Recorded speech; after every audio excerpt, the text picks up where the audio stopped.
सामान्यतः एक प्रकार से सामान्य व्यक्ति ये सोचता है कि आप प्रौढ़ लोगों में काम करते हैं, तो सामान्यतः यदि शहरी जनजीवन की बात करें, जितने पार्क दिखते हैं, उनमें सुबह-शाम बड़ी आयु के लोग घूमने-फिरने जाते हैं और उनकी चर्चा का जो विषय है, वो 90% चर्चा का विषय आपको मिलेगा राजनीति से जुड़ा हुआ और बाकी जो 10% है, उसमें आप 7-8% तक विषय धार्मिक विषय ले सकते हैं। जी।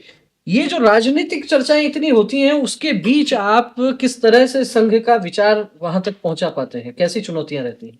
देखिए, संघ में हमारा जो है ना विचार पहुंचाने के लिए हमने एक तो हमारी सुप्त शक्ति और एक सज्जन शक्ति। सुप्त शक्ति तो हम जो है ना उनको लेते हैं जो हमारे संघ के पुराने कार्यकर्ता है, जो किन्हीं कारणवश आज सक्रिय नहीं है और आज वो संघ में नहीं आ पा रहे, एक तो उनको जगाना और एक सज्जन शक्ति। सज्जन शक्ति से तात्पर्य हमारा ये है कि जो समाज के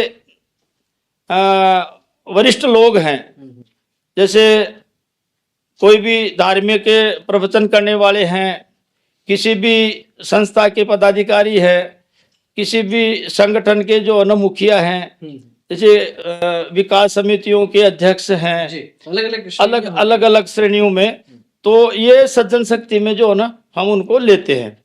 तो हम उन लोगों से संपर्क करते हैं। कैसा अनुभव आ रहा है काम करते हुए? क्या लगता है राजनीतिक चश्मे से देखने वाले लोगों के बीच में कई बार बहस नहीं हो जाती है?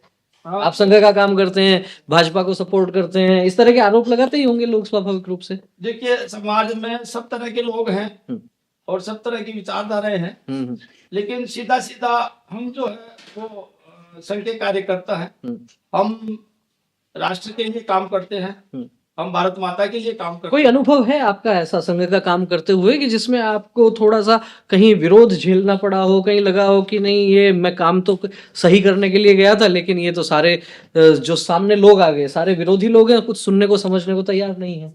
नहीं, जैसे अभी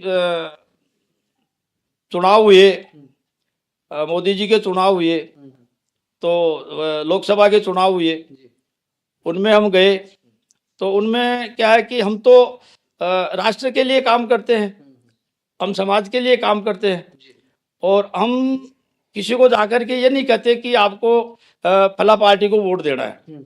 हम तो ये कहते हैं जाकर के कि आपको राष्ट्र के हित में जो काम करने वाला है उसी को वोट देना है। तो कई बार ऐसा आया कि अरे साहब हम तो बीजेपी को वोट देते हैं, हम तो बीजेपी को वोट देते हैं।